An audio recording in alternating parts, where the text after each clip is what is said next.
Hey everybody, it's Jason Blaha here, and once again it is time for the Monday Q&As. And a few people commented yesterday that I wore my Santa hat, which I actually do that all through December, and you guys will see more and more Christmas decorations up in the background. We'll have our Christmas tree up, little tree on the table before long, because I happen to like Christmas. Even though I am agnostic, I'm not religious, I love Christmas. I like doing charity work at Christmas because that's something we did growing up at my family. We worked in soup kitchens and we did things for the homeless. I enjoy the Christmas trees. I enjoy the decorations. I like the Christmas carols, even the religious ones. So yeah, guys, I'm going to have Christmas stuff all up through December because I really happen to like the holiday. So hopefully nobody gets too offended by it. All right, guys, well, let's get to these questions. First question. Best movement to induce hamstring growth other than deadlifts?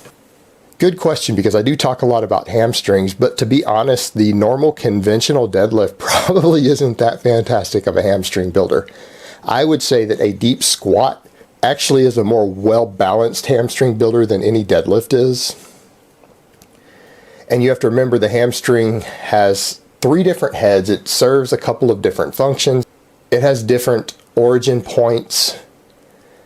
And so if you want a full, well-balanced hamstring, you really need some movements that include knee flexion as well as straight leg stuff. Now, I'm going to say that for me, I feel that the deep squat itself is a very effective hamstring builder. I challenge anybody to prove otherwise, and that it can effectively recruit all 3 heads.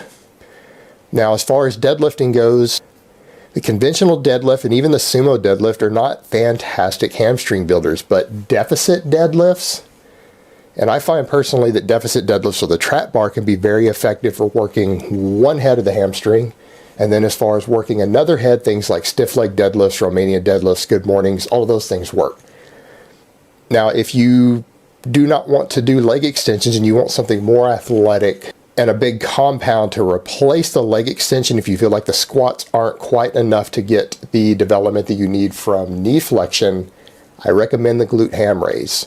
Unfortunately, not everybody's gym has one of these devices. But if it does, and you are concerned with hamstring development, make good use of that device, because a glute ham raise is downright amazing for building size and strength in your hamstrings.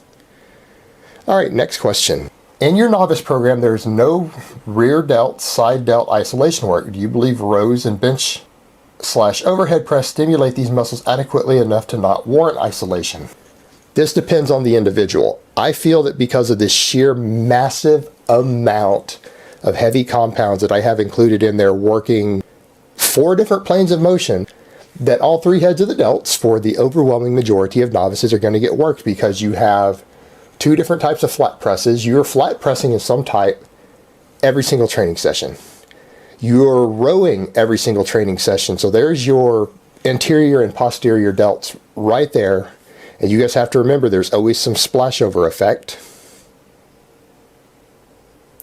And then every other session, at the minimum, you're going to have some sort of vertical pulling, and you're going to have the overhead pressing. And so all in all, I feel like most people's delts are going to be adequately stimulated to make it through that first year. And then when people need additional delt work thrown in, that's when you start doing that as an intermediate. But a novice absolutely doesn't need to isolate every single muscle. In fact, I probably include more isolation movements than the novice needs, mainly because a lot of people feel like on minimalist programs, for about 50% of people, they don't get the best arm development. So I've included arm isos. But for 50% of people, those aren't even necessary. They'll grow arms in proportion just off the compounds. It's going to depend on your personal genetics. But with the delts, I feel like that for 90% of people, it is adequate to keep their delts balanced with the rest of their physique. And then when they start getting a little more advanced, then they'll need to start throwing in specific work to bring up lagging heads of the delts that are going to develop. All right, next question. Are behind the neck lat pull downs a good risk to benefit exercise for one to add to their routine? To be fair, I'm not really a fan of the lat pull down. I think that lat pull downs are fine for someone who's not strong enough to do chin ups and pull ups yet, but once you are, I think they become basically a useless exercise other than for very heavily enhanced high volume training bodybuilders. I'm personally just not a fan of the movements, and as you guys notice that my back is probably my dominant body part, For those who've actually seen enough pictures of me shirtless or videos all the way around, particularly when I did my transformation challenge over a year ago, I don't do lat pull downs. I find that rowing, chinning, and deadlifts make my own back grow so fast that I can't keep the rest of my body caught up. So I'm just not a fan. And also on top of that, I do like behind the neck presses, but they are a high risk move. And I feel like the behind the neck lat pull down doesn't offer any benefits. At least with the behind the neck press, it changes the way that you recruit different heads of the delts. There's definitely tangible benefits to this, but the behind the neck lat pull down, you're adding an extra degree of risk that I'm not seeing a payoff on. So in short, stick to the front with lat pull downs, but once you're strong enough to start doing weighted chin-ups and pull-ups, I just don't really see the point in doing a lat pull down, to be honest. Alright guys, so that's really all I have to say on that today. I hope it has been informative, and I will talk to you guys in part 2.